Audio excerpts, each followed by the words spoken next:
Step into the Incense and Whiskey sanctuary with mindfulness enthusiasts and verified whiskey lovers, Mecca and Ashley, as they discuss all the random topics they love, from mindfulness to memes. This is Ashley. And this is Mecca.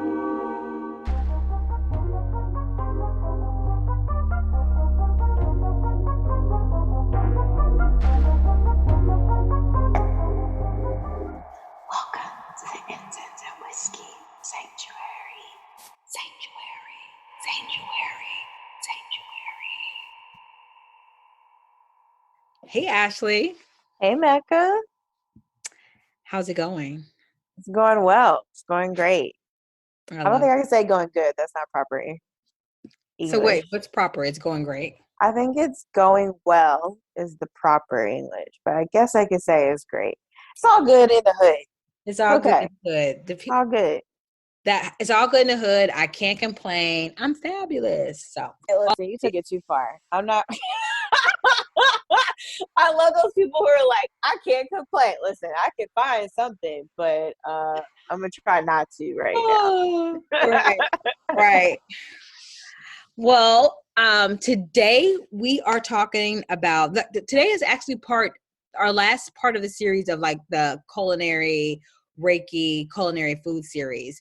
Yes. So I kind of wanted to end it with a topic that I think about a lot, food as medicine. Okay. And so when I say food as medicine, it's interesting because, I also think of it as, sometimes we use food as a way to medicate ourselves in a way of making us feel really great, right? Because it's an emotional eating part of it. Yeah. So food is medicine, how your emotions play a role in the meals that you create for yourself. So the philosophy of like using food as medicine creates a connection between nutrition and our emotions, mental health, and social interactions. Mm-hmm. Emotions and feelings often contribute to our food choices and habits. So when someone's like, oh, I'm an emotional eater, like meaning like no matter what the emotion is, being it good or bad, there's food associated with that, right? So emotional eating is more than just eating when you're sad or upset. It's also eating just to kind of avoid pain, or you're also looking for pleasure.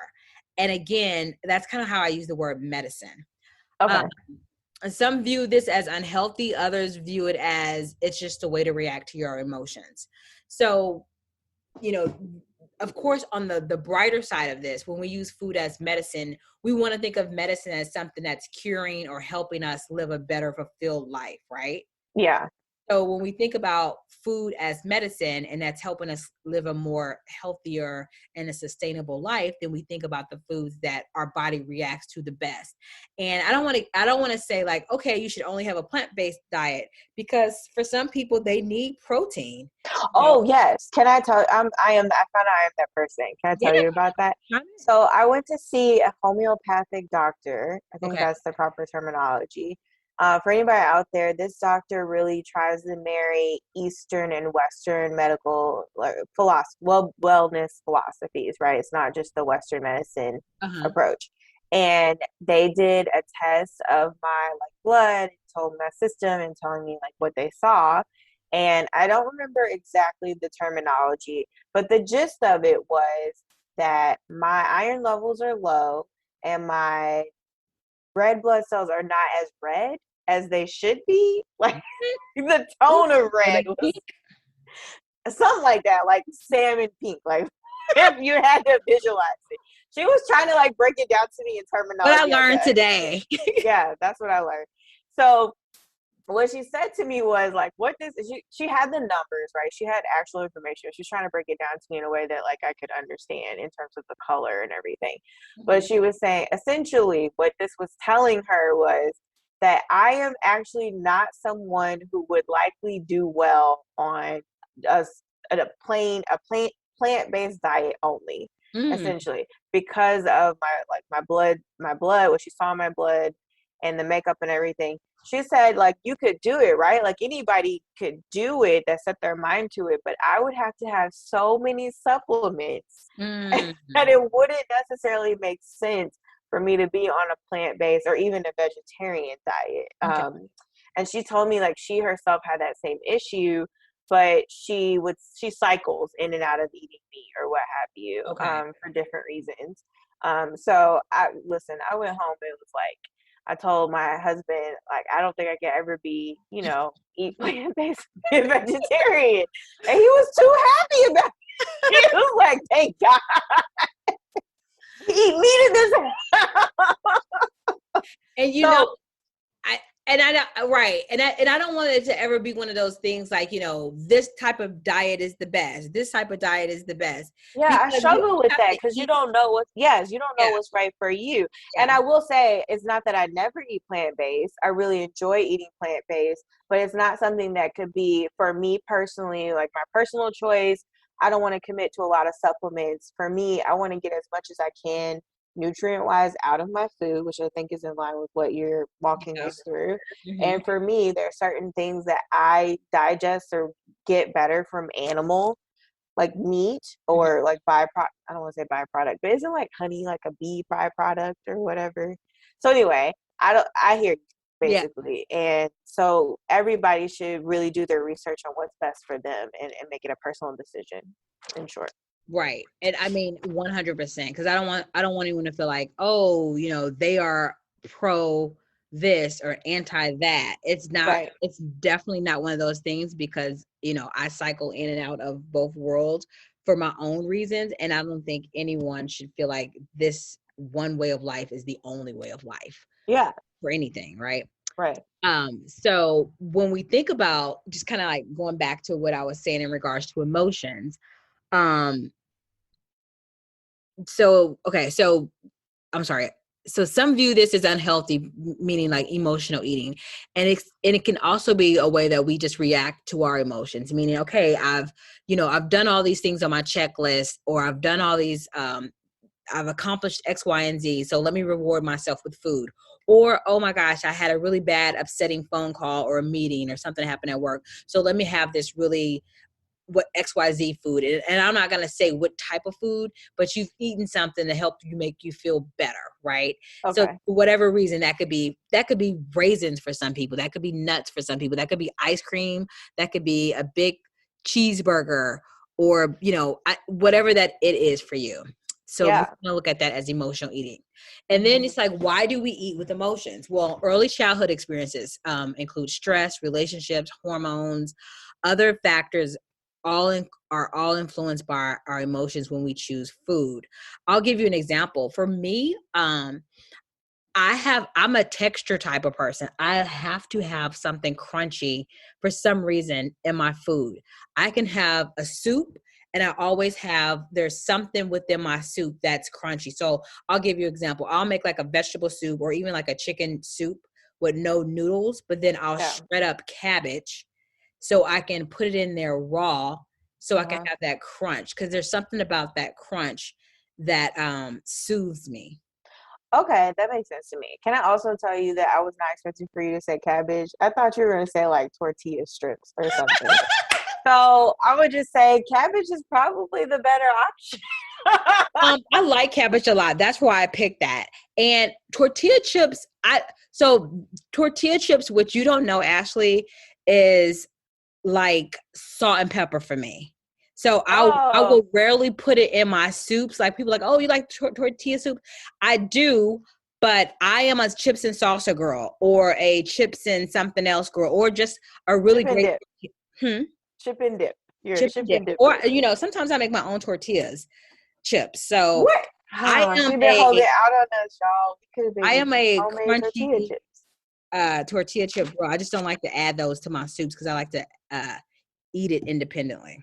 That makes sense. Not to keep us off track, but I could see how early childhood experiences would be key here, because I've read and I've seen that when you're like introducing kids to new foods, they recommend that if you put like a bowl of apples down in front of a kid and you just say, here you go. And you put like a bowl of like animal crackers in front of a kid, here you go. You put a small bowl of something even sweeter, like, I don't know, some gummies or chocolate or whatever, you just say, here you go.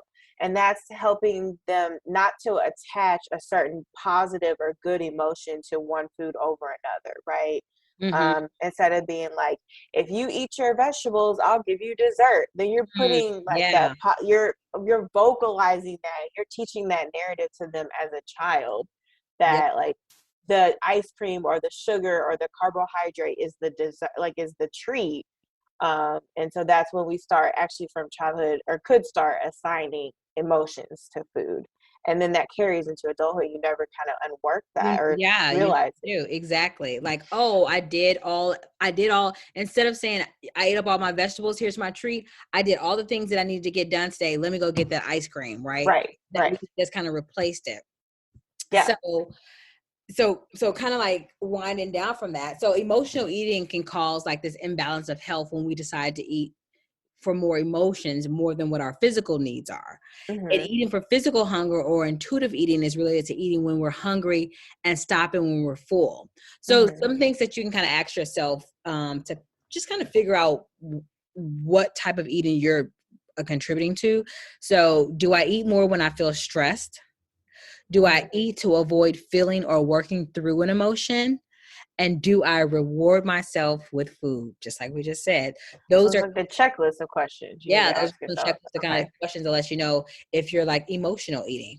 And so, when food is medicine, both eating and emotions are part of our daily lives. So it's inevitable that they're kind of like tangled up together. So being mindful for our overall eating habits and the emotions that come with that can lead to a more positive relationship with our food and our emotional health. So again, that's kind of going back to what we had a couple of episodes about mindful eating before. So it ties into that.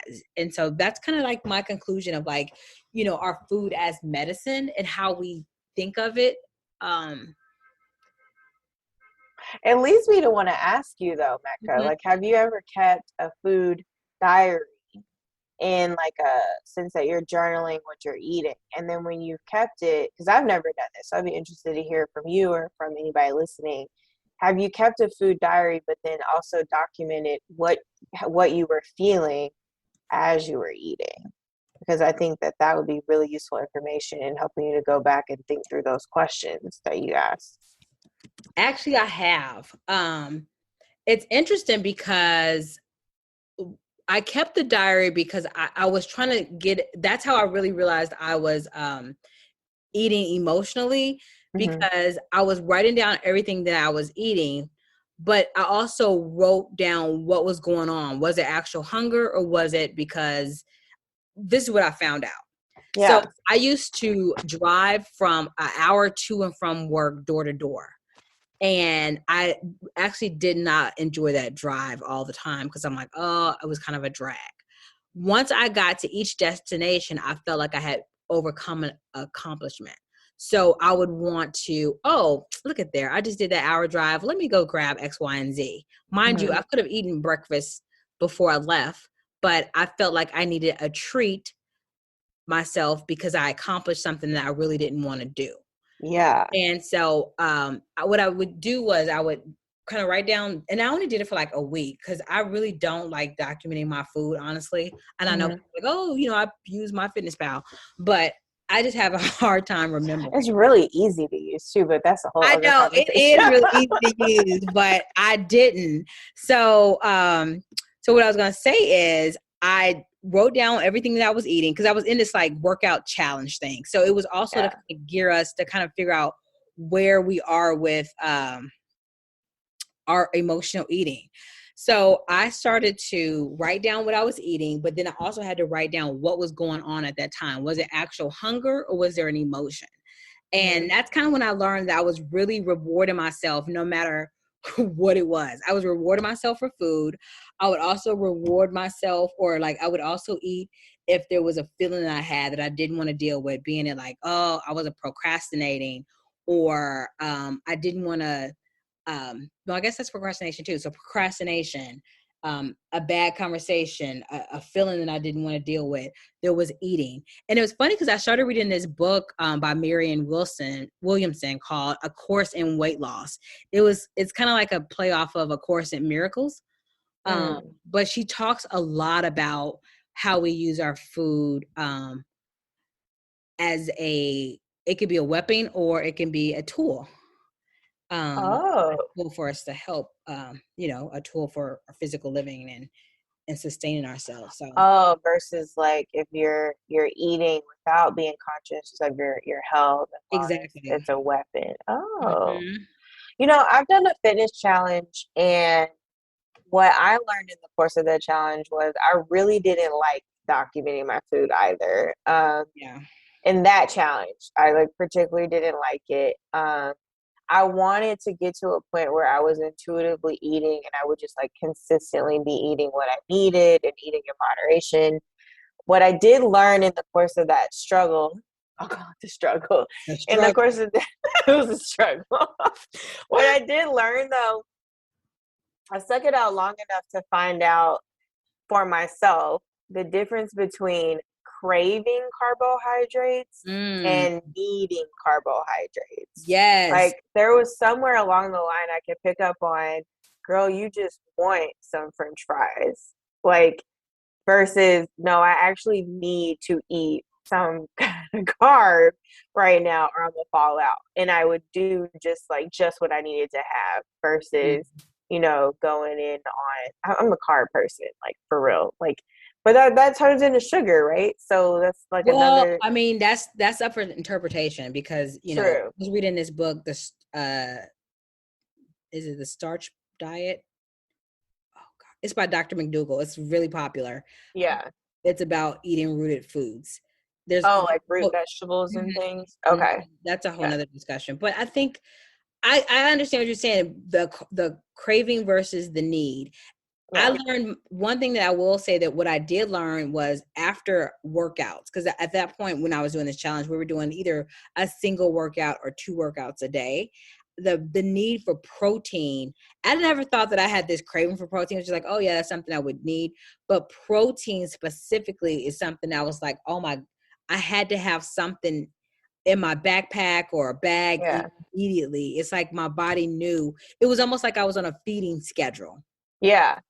No, I do think you get to that point where there's enough self-awareness, your body will signal to you what you need. Exactly. And it's a matter of, as you were talking about, it's a matter of letting emotions come and go, right? They come in waves. And if we wait the emotion out long enough, then we can be in tune with our bodies and really sense physically what we need and not necessarily what we're emotionally craving. Exactly. And right. Exactly. And then once we all get to a point where we're really feeding our bodies based off of our physical needs as opposed to our emotional needs. And then you're using food as medicine. Exactly. So that is the part 3 of that's 3 of this series. 3 of 3. Thanks, Mecca. Thanks, Ashley, for being on this culinary ride with me. There's more to come.